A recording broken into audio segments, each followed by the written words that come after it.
महाराष्ट्र राज्याच्या विधिमंडळाच्या अधिवेशनाचा आज सूप असतोय आणि त्या एकंदरीत विधिमंडळात अधिवेशनात आपण पाहिलं तर कोकणचा विचार केला तर चिपळूण संघर्षाचे आमदार शेखर निकम यांनी प्रत्येक प्रश्नावरती आपली भूमिका परखडपणे मांडली आणि त्याच्यातून कुठेतरी कोकणाला न्याय द्यावा अशी त्यांची भूमिका होती।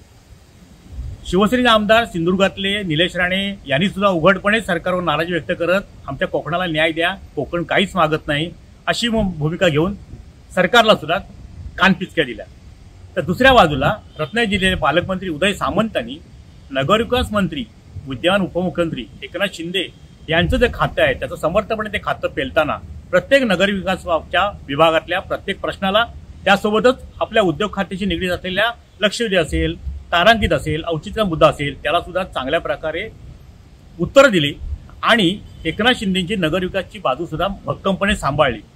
असं जर असलं तरी अजित यशवंतराव प्रवेश हा आजही कुठेतरी आमदार शेखर निकम आणि पालकमंत्री उदय सामंतांमध्ये अजूनही त्याच्या बाबतीत काही मनभेद एकंदरीत दिसत आहेत। त्याचं कारण असं की पालकमंत्री उदय सामंतांनी 2 वेळेला मुंबई गोवा या राष्ट्रीय महामार्गाचा दौरा केला, पाहणी केली आणि पत्रकारांशी बोलताना चिपळूणमध्ये सुद्धा असेल किंवा रत्नागिरीत सुद्धा जवळजवळ 98% तो मार्ग पूर्ण झालाय असं सांगितलं आणि त्यामुळे कामाला गती आहे।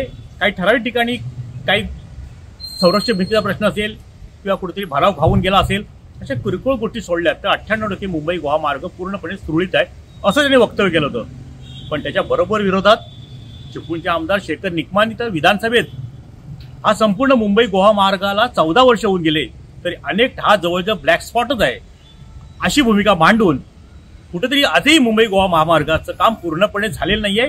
आजही वाहन चालकांना, गणेश भक्तांना, कोकणवासियांचा त्रास होतोय आणि त्या संदर्भात त्यांनी आपली भूमिका परखडपणे मांडली।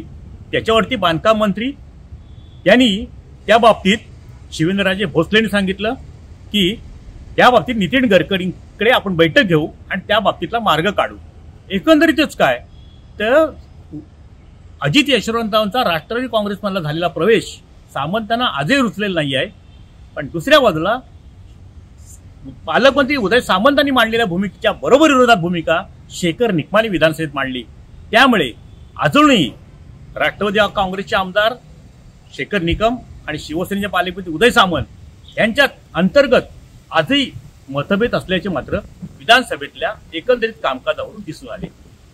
टाइम डिले करता किशोर मोरे, रत्नागिरी। टाइम्स डिजिटलला लाईक करा, शेअर करा, सबस्क्राइब करा आणि बेल आयकॉन दाबायला विसरू नका। Times digital.